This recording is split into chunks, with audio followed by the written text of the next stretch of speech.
Grávida mudou-se para a casa nova que havia comprado e descobriu uma verdade horrível. Olá a todos. Aproveitem esses momentos de relaxamento enquanto assistem. Isabel Souza, recém-grávida de seu marido, Roberto Silva, havia acabado de se mudar para uma antiga casa de 3 andares com arquitetura do século XIX, localizada na zona norte de São Paulo. O portão de ferro rangeu ao se abrir, revelando um pequeno pátio alagado. Isabel desceu do carro, puxou o casaco para mais perto do corpo e se virou para o marido. Meu Deus, Roberto, esse cheiro! Você está sentindo? Ela fez uma careta. E deve ser porque a casa ficou fechada por alguns meses. Daqui a pouco eu abro todas as janelas para ventilar, respondeu Roberto, com a mão tremendo ao tentar destrancar a porta da frente. Eles entraram, e imediatamente uma lufada de ar frio e úmido atingiu seus rostos. O cheiro de mofo parecia impregnado em todas as paredes. A fraca luz que atravessava os vidros empoeirados mal permitia ver o chão de madeira rangente a cada passo. As paredes estavam cinzentas, manchadas, parecendo a pele de alguém doente. Isabel estremeceu. Você tem certeza? A gente vai mesmo morar aqui? Ela perguntou, a voz carregada de hesitação. Você sabe que não conseguimos comprar nada dentro da cidade. Com o nosso orçamento, essa era a melhor opção. Você vai se acostumar, eu prometo. Roberto tentou sorrir. Isabel assentiu levemente, embora um desconforto lhe pesasse no peito. Ela não conseguia explicar porquê, mas desde o momento em que pisou naquela casa, sentia que havia algo errado. Naquela noite, jantaram pão com presunto na cozinha fria e bagunçada. Roberto conversava e contava sobre o trabalho, enquanto Isabel permanecia em silêncio. Quando o marido foi tomar banho, ela caminhou sozinha pela casa. No primeiro andar, havia 3 quartos, uma sala ampla, um pequeno escritório e uma biblioteca. Foi a biblioteca que a atraiu, o único cômodo que parecia ter sido preservado. Estantes que iam até o teto, cobertas de poeira, mas intactas. Ela passou a mão cuidadosamente pelas lombadas dos livros, quando a luz amarelada revelou algo estranho. Atrás da estante oeste, parecia haver um espaço vazio. Isabel inclinou a cabeça, franzindo a testa. Tentou empurrar levemente a estante. Nada. Observando melhor, notou uma rachadura na madeira da base como se já tivesse sido movida antes. Tomando coragem, recuou e empurrou com força as 2 mãos. Um obão surdo ecoou. A estante se deslocou ligeiramente, revelando uma porta baixa de madeira avermelhada, destrancada. Roberto?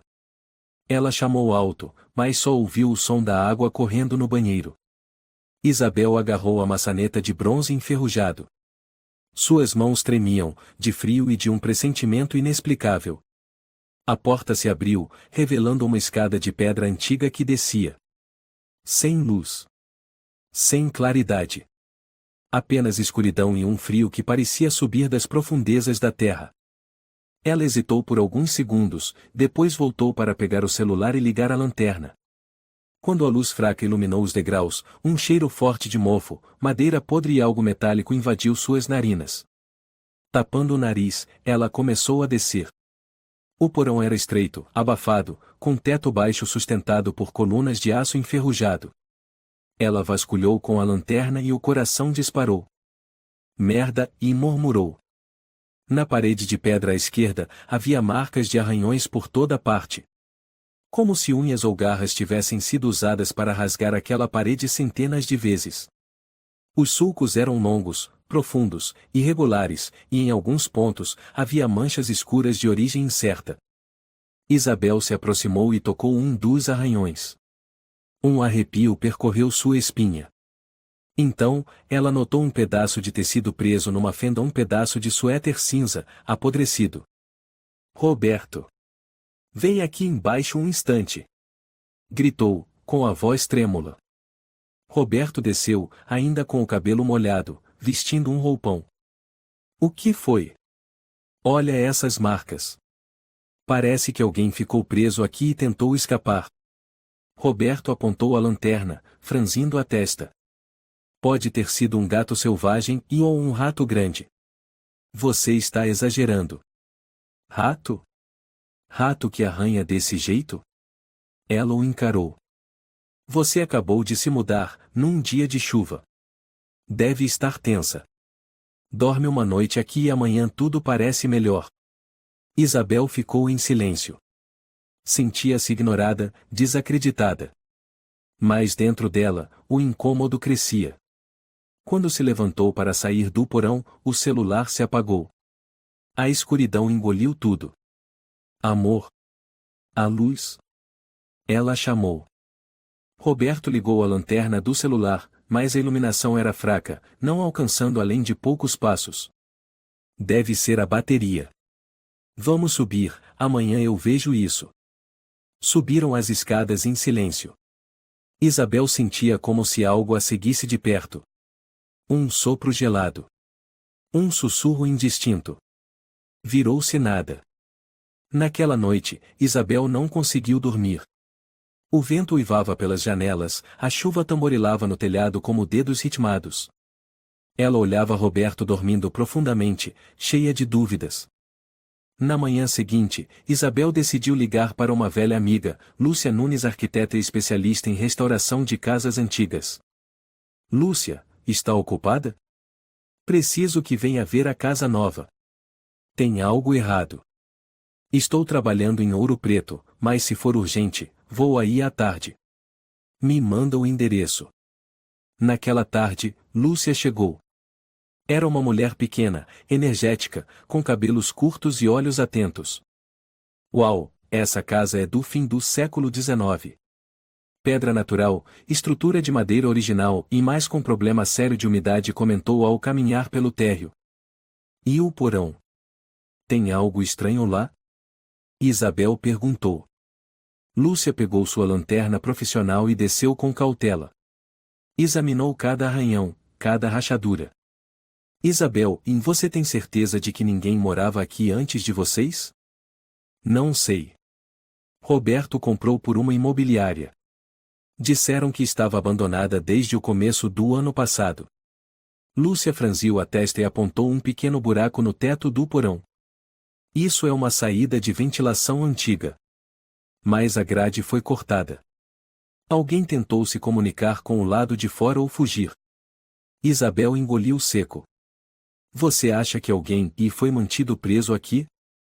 Lúcia não respondeu de imediato. Fotografou com uma câmera profissional, depois olhou para a amiga. Não quero te assustar, mas há algo muito errado aqui. Vou verificar os registros da casa e o histórico na prefeitura. Obrigada, Lúcia.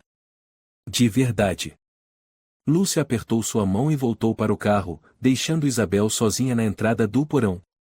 Ela olhou para a escuridão abaixo onde os arranhões ainda estavam cravados na parede e mais uma vez sentiu como se olhos invisíveis a observassem. No dia seguinte, ainda com chuva fina, Isabel puxou a estante novamente, com cuidado para não deixar sinais. Quando abriu o acesso ao porão, parou. A lanterna do celular agora estava totalmente carregada, e ela desceu com mais firmeza. O porão ainda exalava mofo e frio. Mas desta vez, algo novo chamou sua atenção. No canto direito, perto de uma grande coluna de ferro, havia um baú de madeira coberto de poeira. Isabel se aproximou, as mãos suadas. O baú tinha uma tranca enferrujada, mas ela forçou até ouvir um estalo. A tampa se abriu com um rangido prolongado. Dentro, havia objetos antigos, papéis, alguns cadernos de capa de couro, e uma foto preta e branca dentro de um saco plástico. Estranho, e murmurou, com a mão trêmula. Na foto, uma família de 4 pessoas, um pai, mãe, 2 filhos. Mas o que gelou Isabel não foi a composição da imagem, e sim o olhar do homem ao centro, olhos fundos, como se atravessassem o papel desbotado. Uma expressão fria, quase, e hostil.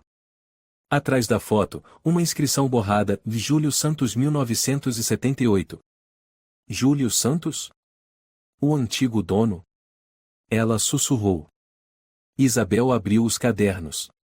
Eram diários. O primeiro começava em fevereiro de 1976. A letra era caprichada no início, mas tornava-se apressada e trêmula nas páginas seguintes. Ela folheou em silêncio. Eles prometeram que me protegeriam. Mas eu não confio. Ontem, o carro preto apareceu de novo. Helena está com medo. Eu também. Não posso deixar transparecer. Ninguém pode saber.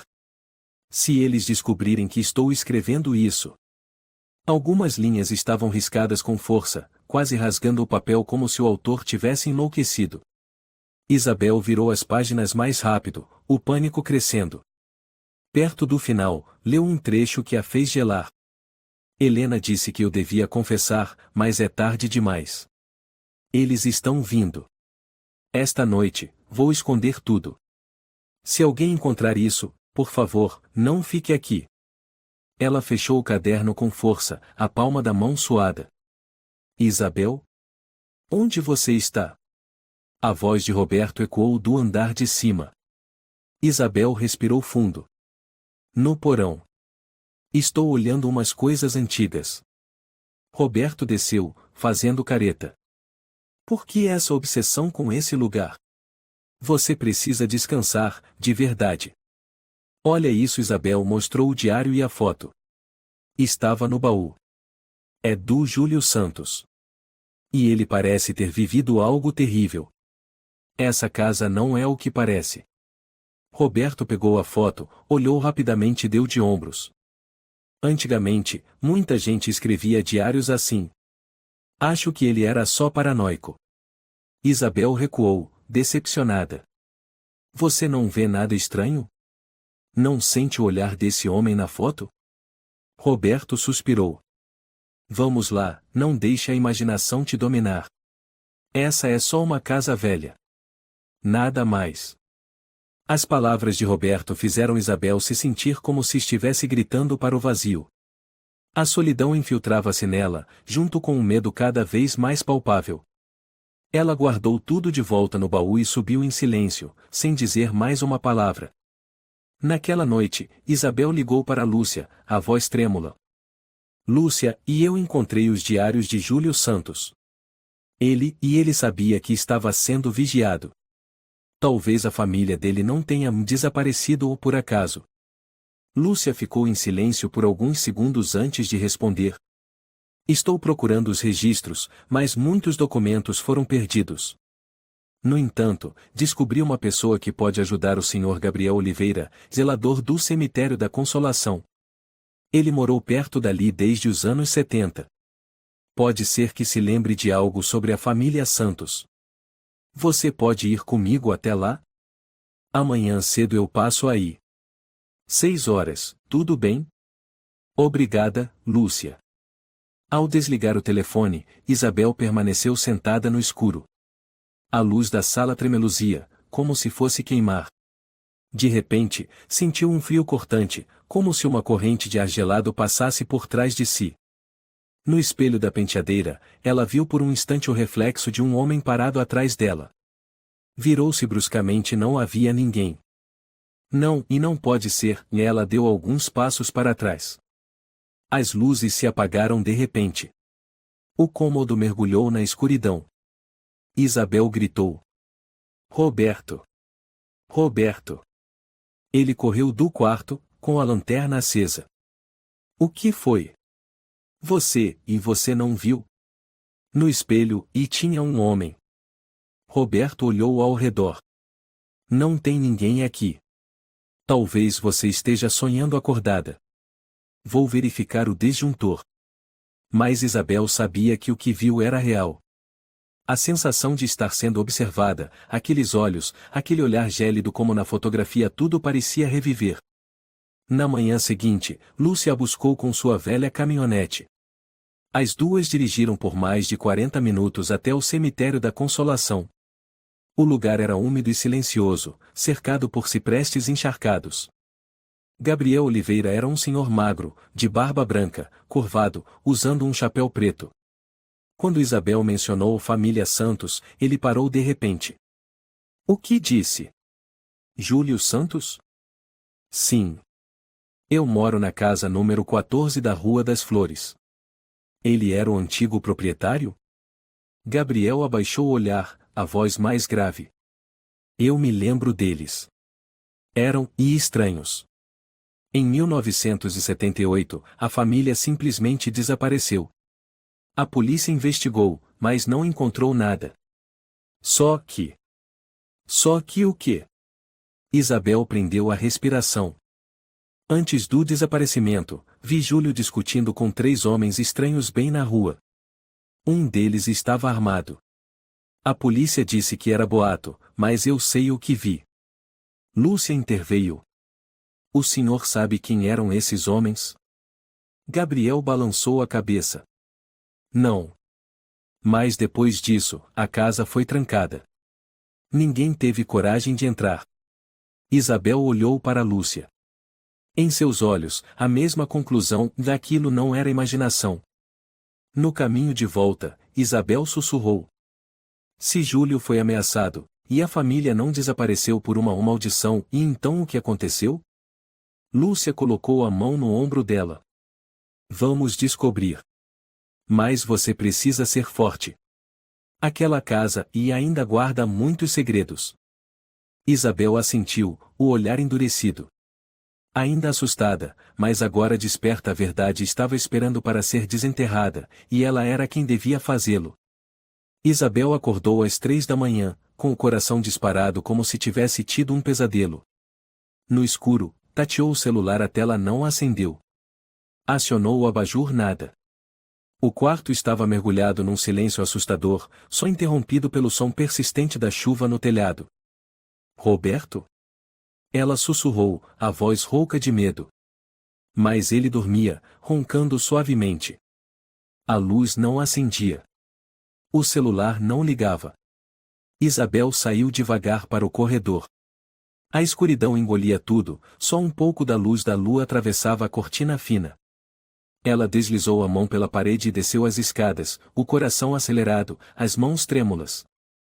No térreo, viu que a luz do corredor também estava apagada. Tudo parecia ter tido um apagão completo. Quando passou pela biblioteca, ouviu um som vindo do porão como um leve arranhar e depois silêncio. Isabel ficou paralisada. Engoliu seco, prendeu a respiração. 1 minuto. 2. Nada mais. Recuou, passo a passo, sem ousar respirar alto. Na manhã seguinte, Roberto ligou o disjuntor e balançou a cabeça. Estranho. Não houve curto nenhum. Está tudo normal. Pode ter sido um apagão local, só por um momento. E voltou sozinho? Isabel o encarou. E pode ser, respondeu ele, mas seu olhar confuso mostrava que nem ele acreditava completamente. Isabel não disse mais nada. Voltou à biblioteca, encarando a porta pequena que levava ao porão. Ainda não teve coragem de entrar novamente, mas o som da noite anterior ecoava em sua mente. Naquela tarde, uma vizinha bateu à porta, uma mulher de cerca de 50 anos, cabelos castanhos cacheados, suéter azul. Ela sorriu com gentileza. Olá. Sou Carolina Gomes, moro no número 12 ao lado. Vi o carro de vocês dias atrás e vim cumprimentar. Isabel, aliviada por ver alguém anormal, a convidou para entrar. Obrigada por vir. Eu sou Isabel, e este é meu marido, Roberto. Após algumas cortesias, Carolina tomou um gole de chá e olhou ao redor. Nunca pensei que alguém fosse se mudar para esta casa. Isabel franziu o senho. A senhora sabe algo sobre ela? Carolina olhou para ela e disse devagar. Só histórias antigas. A família que morava aqui e sumiu. A senhora conheceu? A família Santos? Os vi algumas vezes. Júlio parecia estranho. Sempre desconfiado. Uma vez, vi ele cavando o quintal à noite. Isabel e Roberto trocaram olhares. Carolina continuou.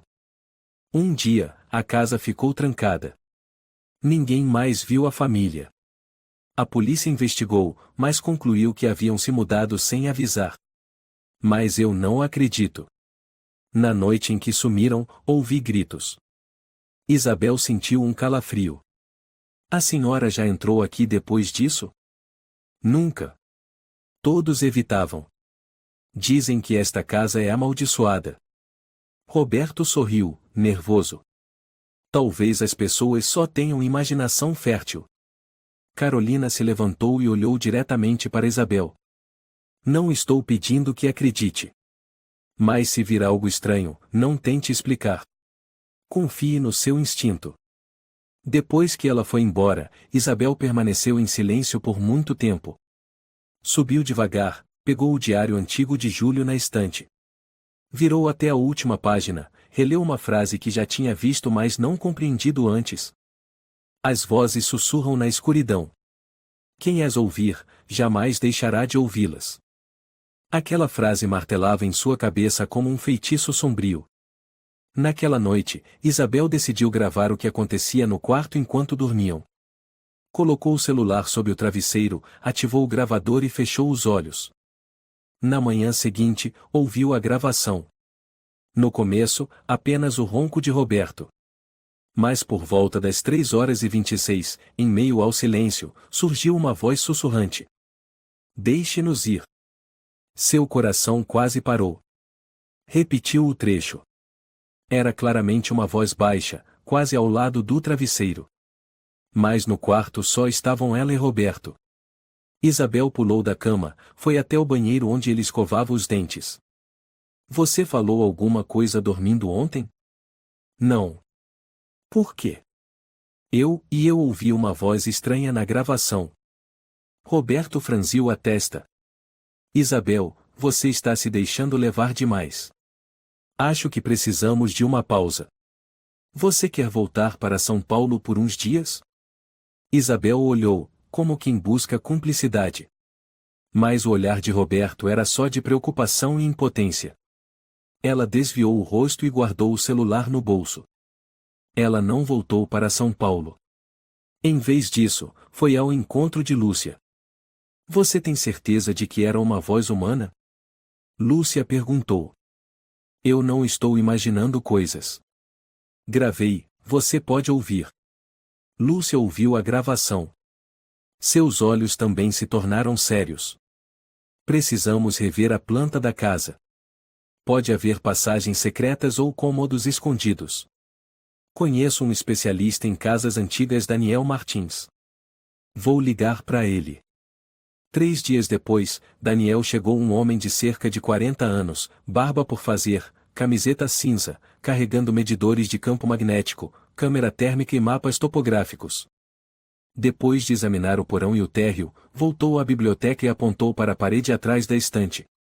Esta parede tem um espaço oco. Mas não consta na planta original. Isabel arregalou os olhos. Você quer dizer que tem um cômodo escondido? Possivelmente. Vou escanear com imagem térmica. Daniel ligou o aparelho e passou pela parede. Na tela, surgiu uma área retangular esfumaçada. Exato. Há um espaço vazio do tamanho de um quarto pequeno atrás da parede de pedra. Lúcia olhou para Isabel, séria. Precisamos abrir um buraco e ver o que há lá dentro. Foi quando Roberto entrou. O que vocês estão fazendo? Vão quebrar a parede da casa? Isabel respondeu. Precisamos saber o que tem ali. Eu não quero viver em uma casa com segredos assim. Roberto balançou a cabeça, mas não impediu. Daniel pegou a furadeira e cuidadosamente fez um pequeno buraco na parede. Após alguns minutos, ele inseriu a câmera endoscópica pela fresta. Droga, e ele recuou. O que foi? Isabel perguntou ansiosa. Daniel acoplou o telefone à câmera e mostrou para eles. Na tela, havia um cômodo pequeno, cercado por paredes de pedra, sem janelas, sem luz. No centro, uma cama de ferro enferrujada. Nas paredes, havia novamente marcas de arranhões. E no canto, a luz da câmera revelou uma cadeira com cordas amarradas. Debaixo dela, um objeto pequeno embrulhado em pano parecia um brinquedo infantil esquecido. Isabel sentiu como se o mundo desabasse. Virou o rosto e cobriu-o com as mãos. Lúcia disse. Alguém foi mantido preso ali. Isabel sussurrou. Não é que foi. Pode ser que e ainda tenha algo que nunca saiu. Na manhã seguinte, o céu estava encoberto como sempre, uma névoa espessa cobria a estrada que levava até a casa de Isabel. De repente, a campainha tocou. O som fez Isabel estremecer. Ela olhou o relógio, 8h47. Quem poderia estar ali a essa hora? Ela foi até a porta. Um homem estava parado ali, alto, magro, aparentando pouco mais de 50 anos. Usava um chapéu de feltro preto, um sobretudo longo e sapatos enlameados. Seus olhos fundos encararam-na diretamente. Bom dia. A senhora é a nova proprietária desta casa? Ele perguntou, a voz rouca mais clara. Isabel assentiu. Sim, sou Isabel. E o senhor é? Miguel Costa. Eu morei aqui. Não nesta casa, mas em frente. Eu conhecia o Júlio. Os olhos de Isabel se arregalaram. Ela o convidou para entrar, com o coração acelerado, entre o medo e a curiosidade. Sentaram-se na sala. Miguel permaneceu ereto, sem encostar-se à cadeira, olhando ao redor da casa como se examinasse cada detalhe. Por fim, voltou-se para Isabel, a voz grave. Eu sei que não devia ter voltado. Mas quando vi as luzes acesas nesta casa depois de tantos anos e não consegui ficar longe. O senhor conhecia Júlio Santos? Isabel perguntou baixinho. Miguel assentiu, o olhar ficando sombrio. Ele não era um homem bom. No começo, todos pensavam que fosse um empresário respeitável, com uma esposa bonita e filhos educados. Mas por trás dessa fachada havia crueldade, egoísmo e uma ambição sem limites. Eu li o diário dele. É estranho. Parece que ele estava sendo perseguido. Isabel abriu o caderno e mostrou algumas passagens. Miguel olhou de relance e suspirou. Ele se colocou naquela situação.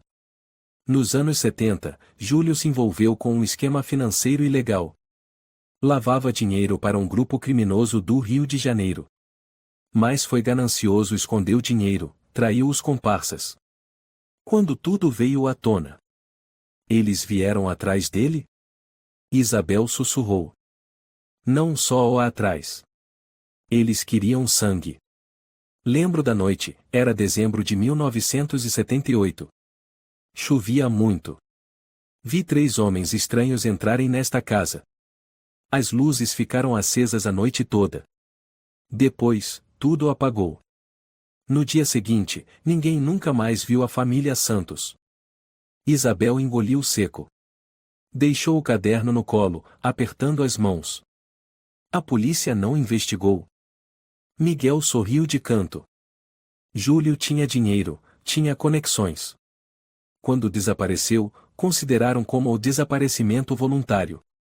E o tempo passou e todos esqueceram.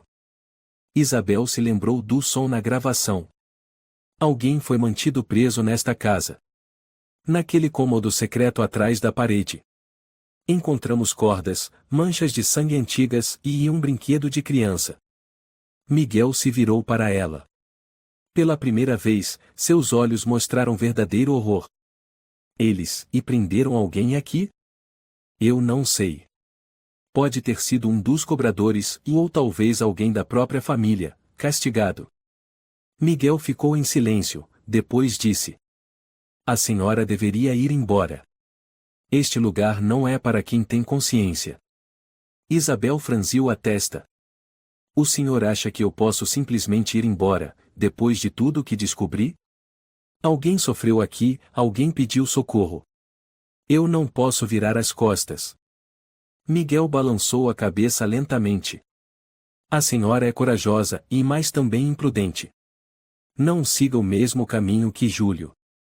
Ele se levantou, caminhou até a porta. Antes de sair, virou-se. Um último conselho. Se ouvir sussurros à noite não responda. Mesmo que chamem seu nome. E foi embora, deixando Isabel paralisada no meio da sala fria. Naquela noite, Roberto chegou tarde, após uma reunião em São Paulo. Isabel estava sozinha na biblioteca, a cabeça girando com tudo o que Miguel havia contado. Lembrava-se de cada palavra, cada olhar distante, cada passo que ecoava sob o assoalho como se viesse do passado. Mais uma queda de energia. Exatamente às 23 horas. Desta vez, Isabel não se assustou como antes. Ligou a lanterna, pegou o celular reserva e desceu direto ao porão. O caminho estava escuro e úmido. Ela parou diante da parede atrás da estante, onde ficava o quarto secreto. Encostou o ouvido. Nada. Bateu 3 vezes. Silêncio. Mas então, ouviu um leve arranhar. 1, 2, 3 vezes. Ela recuou. Pela primeira vez, sua coragem vacilava de verdade. Respirou fundo, ligou o gravador do celular. Nada. Estava prestes a se virar quando... Isabel. Ela congelou. Aquele chamado foi sussurrado, vindo da parede. O som parecia o vento entre fendas de pedra, mas ela ouviu seu nome claramente. Quem está aí? Ela gritou. Nenhuma resposta. Correu escada acima, o coração disparado. Quando Roberto abriu a porta e a viu pálida, ele a abraçou. O que aconteceu? O que você ouviu? Isabel sussurrou, os olhos fixos no chão. Me chamou pelo nome. Roberto a apertou nos braços, mas não disse nada. Sabia que, naquele momento, nenhuma explicação faria sentido. No dia seguinte, Isabel e Lúcia se encontraram novamente com Daniel. Vou tentar abrir a parede para acessar aquele cômodo, disse Daniel. Mas vou precisar de ajuda. Pode levar o dia todo. Lúcia chamou um amigo restaurador, Samuel Pereira, um arqueólogo experiente. Ele chegou com ferramentas delicadas, postura séria e metódica. Ao cumprimentar Isabel, Samuel disse: ouvi o que Lúcia contou. Isso vai além da arquitetura. Estamos diante de um fragmento da história sombria. Isabel respondeu: então precisamos desenterrá-lo. Seja o que for que esteja lá embaixo. À tarde, parte da parede de pedra foi demolida. O cômodo oculto se revelou lentamente, luz adentrando um espaço escuro que ficou fechado por décadas. No canto, Samuel encontrou uma pilha de arquivos parcialmente queimados. Na capa lia-se, um confidencial janeiro de 1978. Dentro, havia autorizações bancárias, cópias de contas estrangeiras e uma carta manuscrita de Júlio. Não posso mais confiar em ninguém. Nem mesmo Helena. A verdade precisa ser enterrada aqui. Se alguém encontrar isso, peço perdão. Nós cometemos crimes. Isabel segurou o papel trêmula. Agora, ela já não sabia mais quem era a vítima e quem era o culpado. Lúcia disse baixinho. Talvez Helena nunca tenha desaparecido. Talvez ela tenha sido mantida aqui e por Júlio. Isabel exalou. E talvez, seja ela quem sussurra nas noites. O som das ferramentas ecoava pela sala secreta atrás da biblioteca. Samuel e Daniel se revezavam com instrumentos especializados, ampliando a abertura da parede. Isabel observava cada detalhe pela moldura escancarada, marcas de cordas nas pernas da mesa, manchas de sangue já secas no chão e, no canto, e uma pilha de papéis apodrecidos, envoltos em tecido antigo. Temos que ser cuidadosos com isso. Qualquer pressão pode destruir tudo, alertou Samuel, colocando as luvas e manuseando com cuidado cada camada de pano. Ele entregou a Isabel um maço de papéis amarelados, com as bordas chamuscadas. Ela os abriu, tremendo. Eram faturas, extratos de contas estrangeiras, comprovantes de transferências bancárias. Nome do beneficiário, Júlio Santos. Banco, Banco do Brasil. Lúcia olhou por cima do ombro de Isabel. Ele desviou dinheiro para o exterior. Em grandes quantidades. Samuel completou. Veja as assinaturas. Alguns documentos não têm só a de Júlio. Isabel levantou o olhar. Quem mais? Um tal de Felipe Ferreira. Outro, Henrique Ribeiro. Ambos eram sócios da empresa Construções Santos em 1976. Isabel franziu a testa. O nome Ferreira e eu vi na biblioteca municipal. Ele foi preso em 1981 por fraude financeira. Samuel voltou-se para o canto da sala, onde havia um cofre enferrujado. Tentou abrir nada. Vai precisar ser cortado. Enquanto Daniel preparava o equipamento, Isabel se abaixou e pegou o último papel do monte. Era uma carta, escrita às pressas, com tinta azul já borrada. Se alguém encontrar isto, não confie em ninguém que já viveu aqui. Não confie em Roberto. Ele sabe. Isabel ficou paralisada. Não pode ser, murmurou. Lúcia arrancou a carta das mãos dela. Isabel, você tem certeza que isso não é um engano? Não. Essa caligrafia é de Júlio. Faz parte do mesmo monte de documentos que ele deixou. Mas por que mencionar o Roberto? Daniel parou o que fazia e se virou. Você disse. Roberto? Isabel engoliu em seco e assentiu. Samuel olhou para ela, cauteloso. Existe alguma chance de seu marido ter tido contato com os Santos? Mesmo que indiretamente? Isabel se levantou bruscamente, como se tivesse levado um tapa. Ele nunca disse nada. Ele só falou que encontrou essa casa por estar barata e perto do trabalho. Lúcia colocou a mão no ombro de Isabel. Não quero levantar suspeitas, mas você precisa perguntar. Isso não é mais brincadeira. À noite, Isabel estava sentada na sala, com as mãos no colo, cabeça baixa. Quando Roberto entrou e pendurou o casaco, ela não se mexeu. Você ficou na biblioteca o dia todo? Ele perguntou, com voz suave. Sim. Descobriu algo novo? Muitas coisas. Mas tem uma que quero perguntar diretamente. Roberto parou por um instante, o olhar ficando alerta. O que quer saber? Você conheceu Júlio Santos? O ar ficou pesado de imediato. Roberto demorou alguns segundos para responder. Não. Nunca conheci esse homem. Você tem certeza? Porque nos documentos que encontrei, há uma anotação: não confie em Roberto. Ele sabe. Roberto ficou surpreso, depois soltou uma risada sarcástica. Mais dessas bobagens nos papéis velhos? Isabel, você está obcecada. Eu não estou louca, Roberto, ela gritou, os olhos marejados. Eu não aguento mais. Cada noite sem luz, os sussurros, as manchas de sangue, os documentos bancários, e agora seu nome aparece neles? O que mais você está escondendo de mim? Roberto apertou os braços da poltrona, o rosto pálido. Você está me acusando com base em papéis rasgados de 40 anos atrás? Tudo bem. Eu vou contar. Mas não diga que não avisei. Isabel ficou paralisada. Roberto a encarou diretamente. Eu sabia que esta casa pertencia a Júlio. Porque eu sou sobrinho de Helena, esposa de Júlio. Minha mãe e ela eram primas.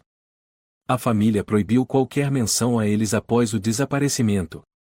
Mas quando vi esta casa à venda, soube que precisava comprá-la. Por que você escondeu isso de mim? Isabel tremia. Porque eu não queria te assustar. E porque eu precisava descobrir o que realmente aconteceu com eles. Então, você sabia sobre o porão? Sobre o quarto secreto?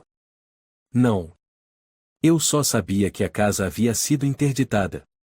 Mas quando você começou a descobrir, eu temi que, se contasse, você fosse embora. Isabel levantou-se, lágrimas escorrendo. Você não entende. Eu não tenho medo do passado. Eu tenho medo de mentiras. E você me fez perder a confiança em todos. Ela subiu as escadas, batendo a porta do quarto. Na mesa, um caderno diário de Júlio virou suas páginas sozinho. Isabel se aproximou, as pernas trêmulas. A página parou em um trecho. Eu não posso deixar Helena partir. Ela sabe demais. Ela ameaçou chamar a polícia. Eu não tive escolha. Abaixo da frase, uma mancha de tinta vermelha fresca se espalhava. Não, e Isabel sussurrou. Júlio matou sua esposa. Ela cobriu a boca, as lágrimas fluindo incontrolavelmente.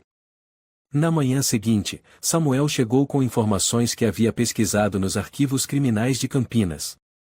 Encontrei uma cópia de uma carta anônima enviada à Guarda Civil em 1982. O autor, que se identificou como o Mateus, afirmou ter visto Júlio trancando Helena no quarto sob a biblioteca. Isabel ficou em silêncio. Quem é Mateus? Talvez o antigo jardineiro. Mas a carta não tem sobrenome completo. A polícia não agiu por falta de provas. Lúcia interveio. Mas agora temos. Temos evidências físicas, documentos bancários e aquele quarto. Samuel assentiu. Quer que eu contate as autoridades? Isabel olhou ao redor da casa. A parede de pedra havia sido aberta, o quarto não era mais um segredo. Mas dentro dela, ainda havia um vazio profundo. Ainda não. Preciso de mais uma coisa. Preciso saber onde Helena realmente morreu. Samuel franziu a testa. Você acha que o corpo dela ainda está na propriedade? Eu não acho. Eu sinto. Lúcia assentiu levemente. Nós vamos procurar. Mas você precisa estar preparada. Isabel os encarou, determinada. Já perdi a confiança em muitas pessoas. Não posso mais virar as costas para a verdade. Naquela manhã, o céu cinzento se estendia até o horizonte. O vento frio soprava pelas árvores secas no quintal, uivando como lamentos do subsolo. Isabel sentou-se silenciosamente na biblioteca, segurando firmemente a carta anônima que Samuel havia trazido. As palavras rabiscadas, com o nome Mateus sublinhado 3 vezes. Ela leu repetidamente as últimas linhas. Ouvi os gritos dela vindo debaixo do chão de pedra. Tentei impedir Júlio. Mas ele ameaçou meu filho. Não pude fazer mais nada. Ela dobrou a carta. Tudo agora estava claro. Helena não desapareceu. Ela foi trancada e morta por seu próprio marido. E sob o porão desta casa, talvez ela ainda estivesse lá em silêncio, na escuridão, enterrada junto com os segredos repugnantes de uma família destruída. Roberto entrou, segurando uma xícara de café. Ele olhou para Isabel por um momento antes de falar. Você não dormiu a noite toda? Não. Até onde você pretende ir com isso? Isabel levantou o olhar, os olhos fixos. Até o fundo do inferno, se necessário. Até eu descobrir tudo sobre esta casa. Sobre Júlio. Sobre Helena. E sobre você. Roberto colocou a xícara na mesa, lentamente. Já te contei. Só queria comprar a casa para descobrir o que realmente aconteceu. E você pretendia esconder isso de mim para sempre? Se eu não tivesse descoberto por conta própria, você me deixaria viver em cima de um túmulo sem saber? Roberto não respondeu. Seus olhos escureceram. Eu não sou Júlio, Isabel. Não. Mas você está repetindo os erros dele, de mentiras, segredos, achando que pode controlar tudo. O ambiente ficou tenso. Então, o que você quer agora? Roberto perguntou. A verdade. Toda ela. Isabel disse, claramente. Você sabe onde Helena morreu? Roberto ficou em silêncio. Após um longo momento, ele assentiu levemente. Uma vez, e quando eu era criança, vim aqui. Minha avó irmã de Helena contou que Helena foi trancada por Júlio após uma grande briga. Ela ouviu batidas vindas do porão, mas não teve coragem de agir. Quando voltou, Helena havia desaparecido. Por que você não contou isso antes? Isabel gritou, os olhos vermelhos. Porque eu tinha medo. Medo de que, se a verdade viesse à tona, toda a minha família seria desonrada. Cresci com o sobrenome Santos, fui evitado por causa da má reputação da família. Queria encerrar essa história. Enterrando o corpo de uma mulher inocente em silêncio? Roberto levantou-se, aproximando-se dela. Isabel, e eu te amo. Só queria te proteger dessas coisas horríveis. Isabel riu, a voz embargada. Você me ama, mas me deixou dormir em cima de um cadáver? Ouvir gritos toda noite sem entender por quê. Isso é o amor? Ela recuou, as lágrimas fluindo como rios. Você está escondendo mais alguma coisa? Você sabia sobre o quarto atrás da parede? Sobre o cofre? As contas bancárias. Roberto evitou seu olhar. Eu sabia das contas. Descobri quando estava na faculdade, lendo documentos legais da família. Mas, e eu nunca toquei nelas. Eu juro. Mais alguma coisa? Isabel quase gritou. Roberto permaneceu em silêncio. Ótimo. Então, esta noite, eu mesma vou ao porão. Vou encontrar Helena. Vou trazer a verdade à luz, mesmo que tenha que cavar todo o chão da casa. Naquela noite, Isabel preparou uma lanterna potente, baterias extras, uma pequena faca e levou consigo o diário de Júlio.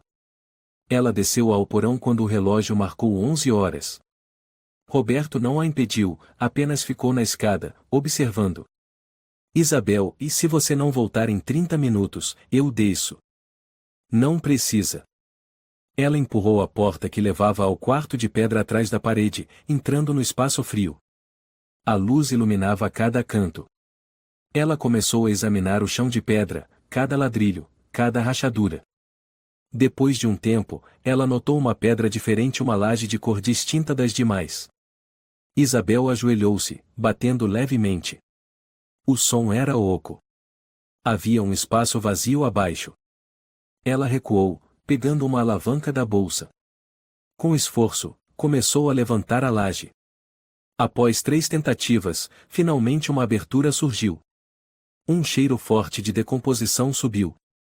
Isabel tapou o nariz, iluminando o buraco. Lá dentro, havia um pequeno espaço. Nele, um esqueleto humano encolhido, envolto em tecido antigo. Ao lado, um pente e um colar com pingente redondo, gravado com as letras EP.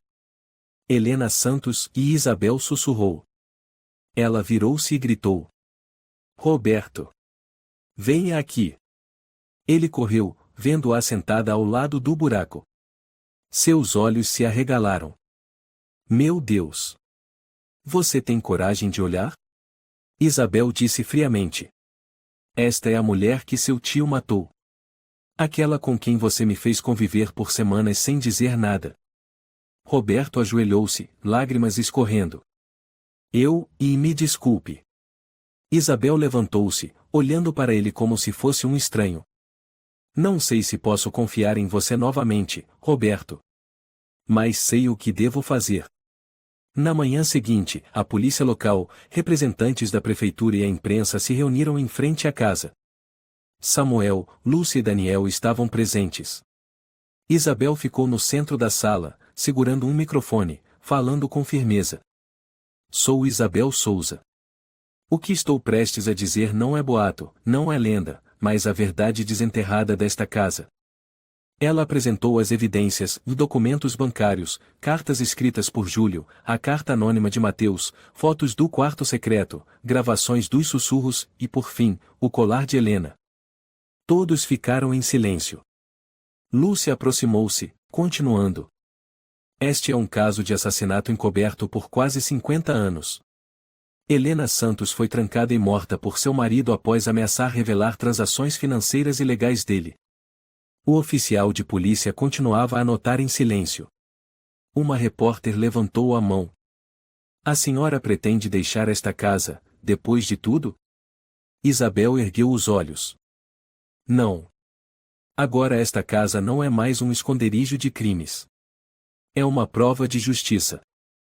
Uma salva de palmas soou, pequena, mas firme.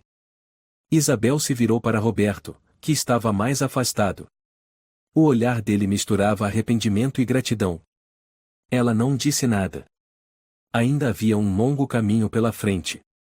Mas pelo menos, hoje, a verdade havia sido dita. Naquela noite, a casa estava silenciosa como se nunca tivesse sido habitada. Após a coletiva de imprensa pela manhã, a imprensa se retirou, e a polícia também saiu, aguardando a conclusão da perícia no buraco sob o porão.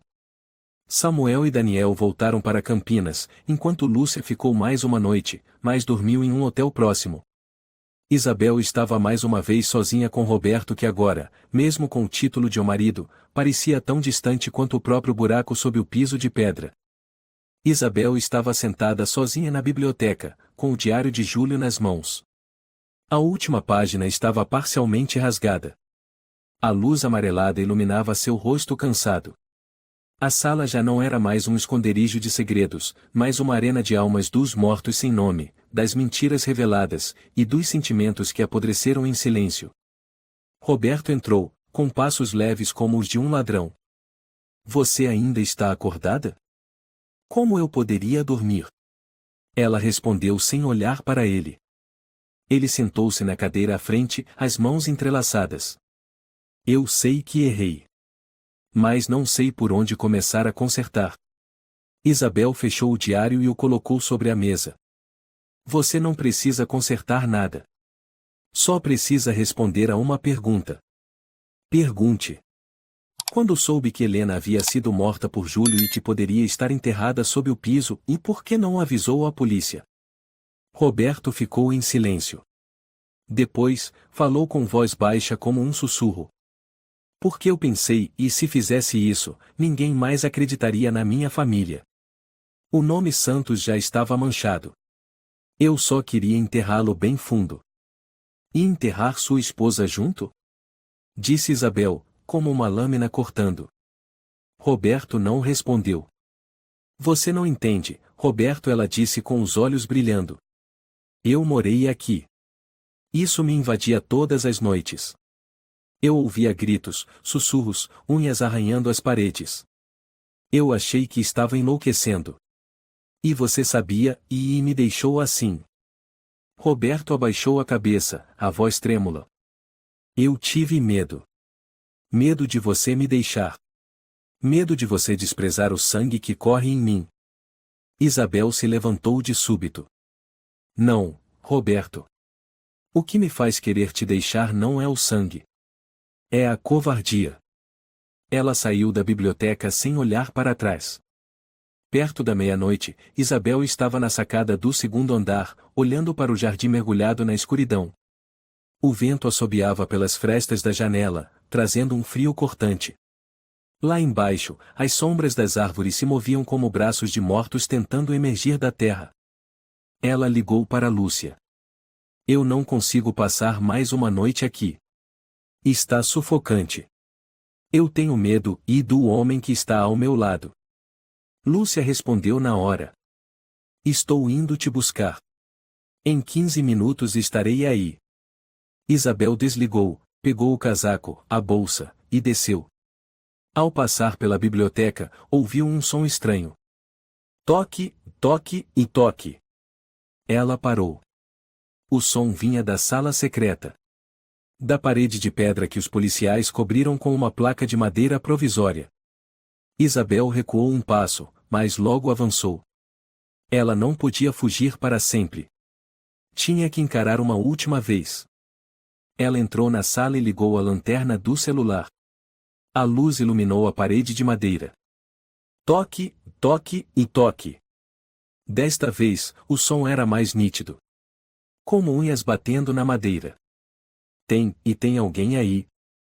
Ela disse com a voz trêmula. Nenhuma resposta. Ela criou coragem e bateu de volta 3 vezes. Toque, toque e toque.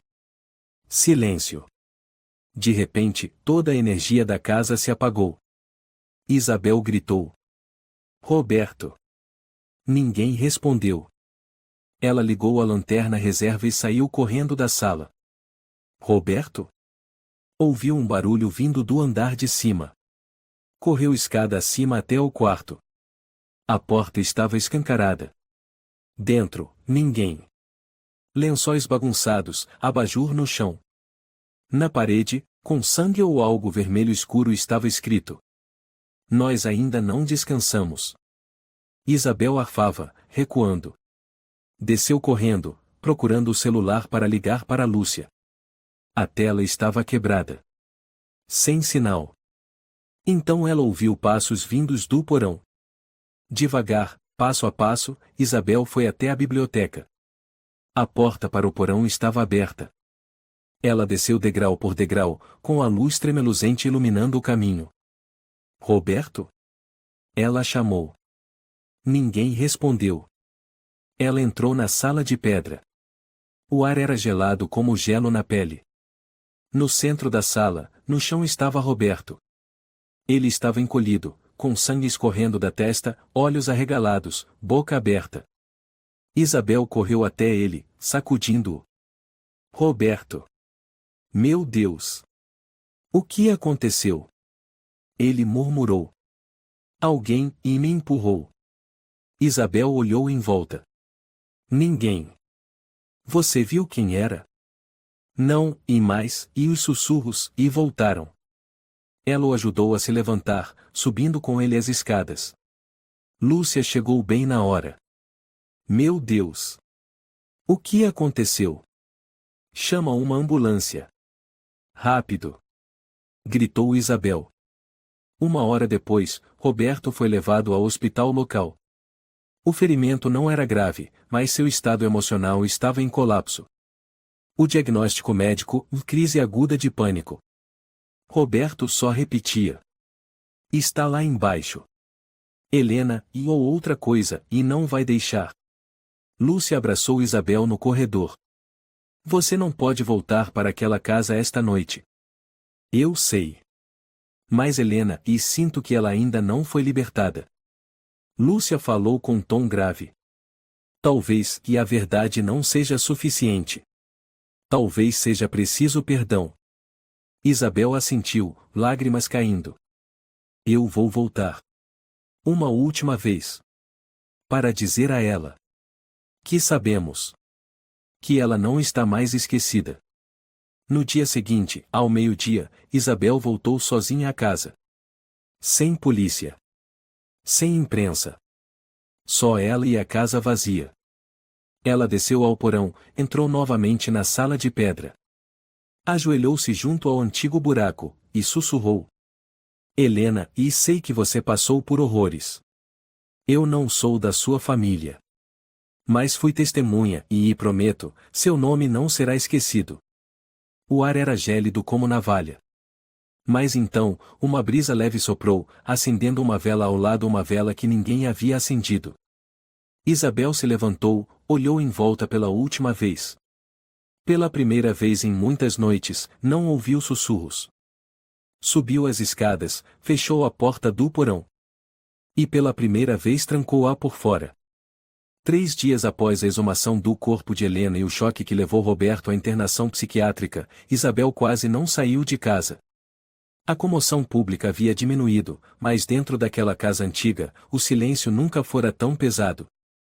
Naquela tarde, Lúcia voltou, acompanhada de uma mulher de meia-idade, alta, de cabelos castanhos presos, óculos finos e carregando uma pasta grossa. Isabel, deixa eu te apresentar. Esta é Laura Barbosa, pesquisadora histórica da região de São Paulo. Ela já escreveu livros sobre desaparecimentos misteriosos nos subúrbios dos anos 70. Laura estendeu a mão, voz grave, mas calorosa. Prazer em conhecê-la, Isabel. Acompanhei o caso pela imprensa. Sua coragem impressionou nosso instituto de pesquisa. Isabel apertou a mão dela, ainda com um olhar de desconfiança. Só fiz o que era certo. Mas se puder me ajudar a entender o que realmente aconteceu aqui, e só assim terei paz. Laura assentiu, abriu a pasta. Revisei todos os arquivos ligados à família Santos entre 1974 e 1979. Há descobertas relevantes. Ela tirou uma fotocópia marcada em vermelho. Este é o relatório da investigação original de 1979. Nele, consta que Júlio Santos retirou todo o dinheiro de 3 contas no Panamá, somando quase 2 milhões de cruzeiros da época. Mas o dinheiro nunca voltou ao Brasil. O banco confirmou que os valores só sumiram com Júlio. Ele fugiu com o dinheiro e matou a esposa? Perguntou Isabel. Laura balançou a cabeça. Não exatamente. Júlio nunca foi localizado em nenhum país. Tudo são suposições. Mas há um detalhe muito intrigante. Ela mostrou outro documento. Júlio não era o único dono da empresa Construções Santos.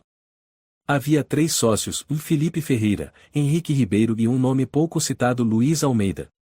Esse homem desapareceu na mesma época que Júlio. Lúcia franziu a testa. Nunca vi esse nome em nenhum dos papéis que encontramos. Justamente por isso achei estranho, continuou Laura. Luiz Almeida era o contador da empresa. Chamavam ele de o A Sombra Financeira.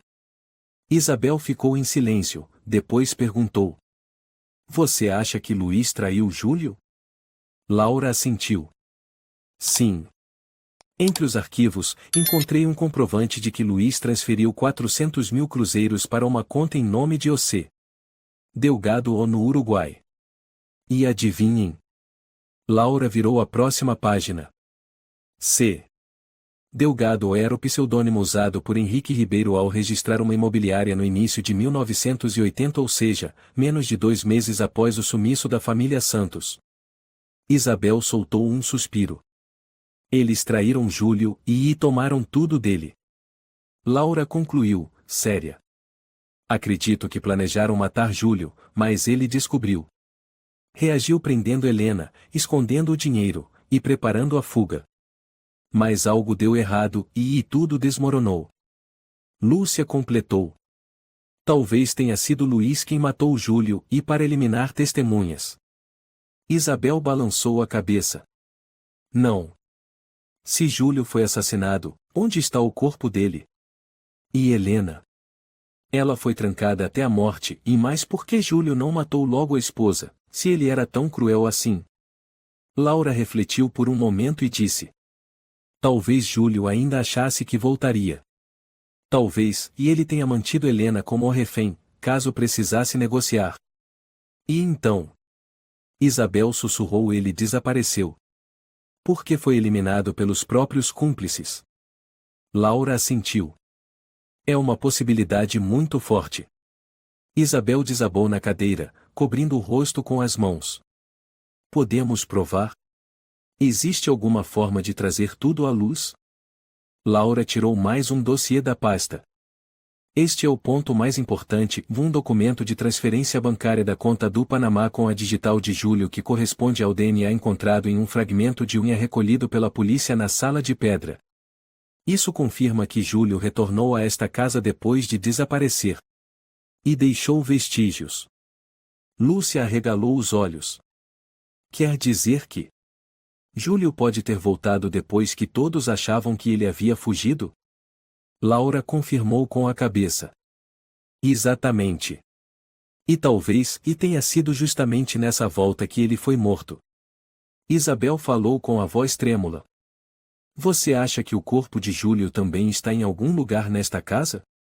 Laura apertou a mão de Isabel, com firmeza. Eu acho que sim. E se for verdade, tudo se encerrará. Todos os crimes serão desmascarados.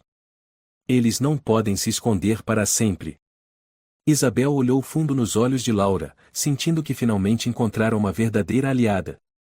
Não por Laura ser especialista, mas porque ela também lutava por justiça, não por fama, nem dinheiro, mas por aquelas almas esquecidas.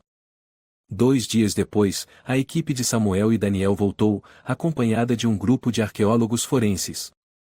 Laura os conduziu até o porão, apontando a área suspeita com base nos dados térmicos obtidos na última vistoria. No canto direito da sala de pedra, rente ao chão, a câmera térmica revelou uma anomalia de temperatura como se houvesse um espaço vazio por baixo. Vamos perfurar aqui, disse Samuel. 1 hora depois, a broca atravessou a camada de pedra. Com a sonda, confirmaram um espaço oco cerca de 70 centímetros abaixo. Daniel exclamou. Tem algo aí embaixo. Lúcia prendeu a respiração. Cavem. Cada pá de terra retirada era como uma camada do passado sendo desenterrada. No fim da tarde, quando o sol já havia se posto, encontraram um antigo caixão metálico. Dentro dele um esqueleto humano.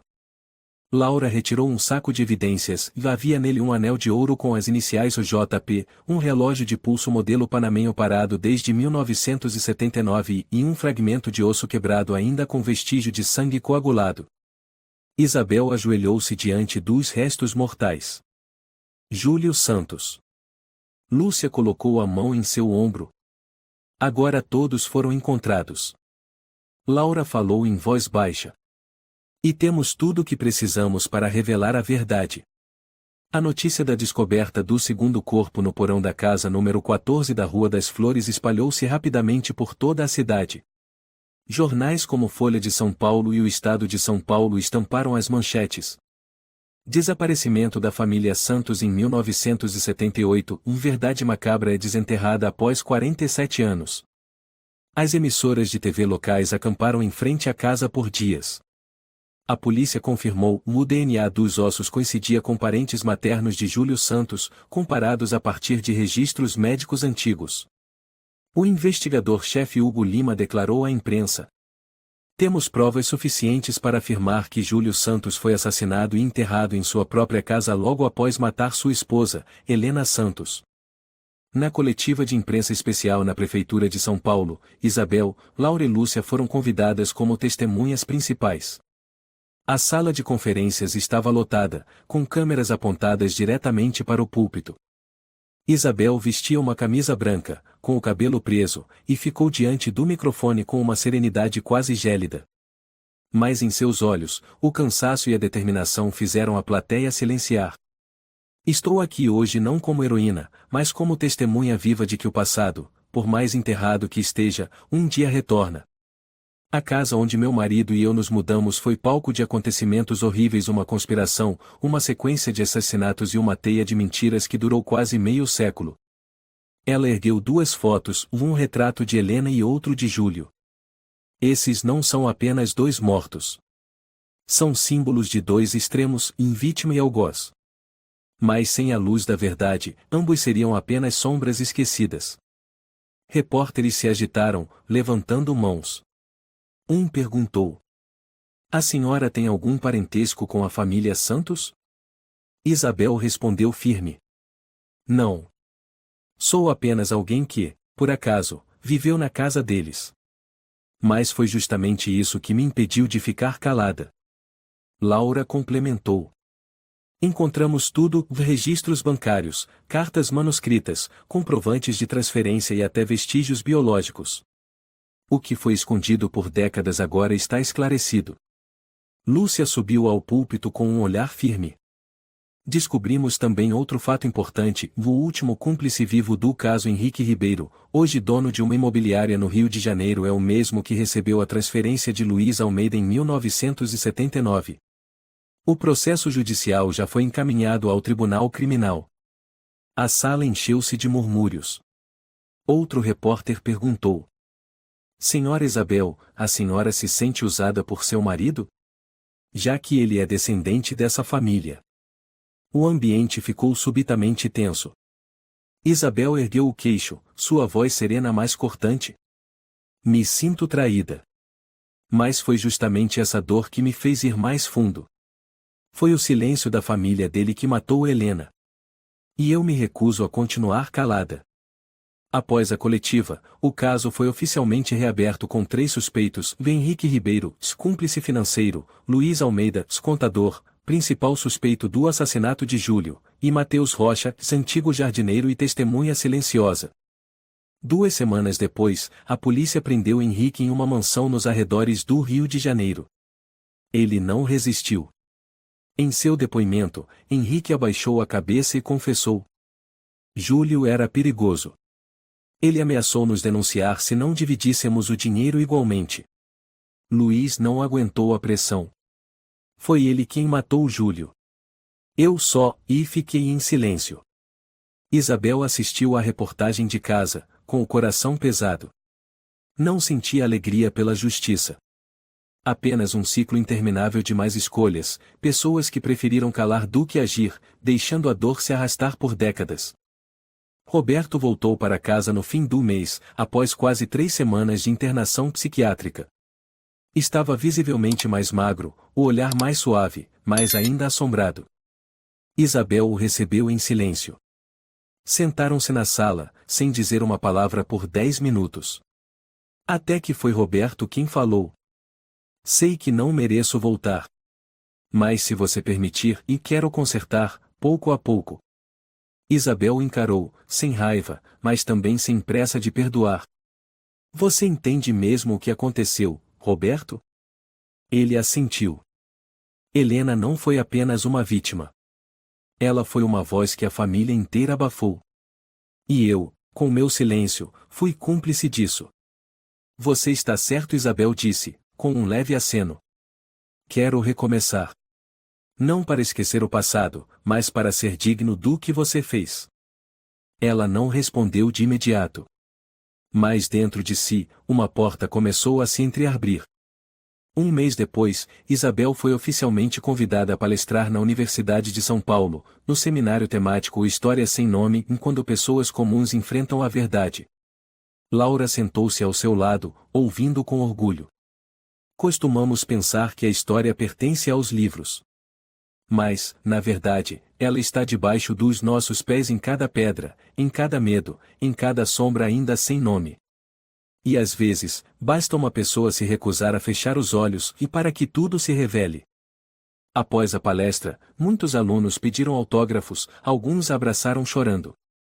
Isabel entendeu ali que havia feito algo que ninguém fizera em 47 anos e dar voz aos mortos. Lúcia e Daniel lideraram a reforma da casa. Isabel decidiu não vendê-la. Queria viver ali, mas não como antes, e sim como guardiã da memória. Vamos refazer tudo, disse Lúcia. O porão vai virar uma mini exposição. E a sala de pedra será substituída por um jardim memorial. Um jardim para Helena, Isabel sussurrou.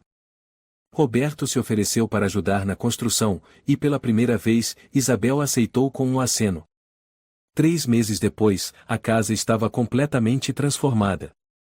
As paredes antigas foram pintadas com cores claras, janelas ampliadas, luz por todos os cantos. A sala onde foi realizada a coletiva agora exibia um retrato de Helena, ao lado da inscrição. Não estamos mais em silêncio.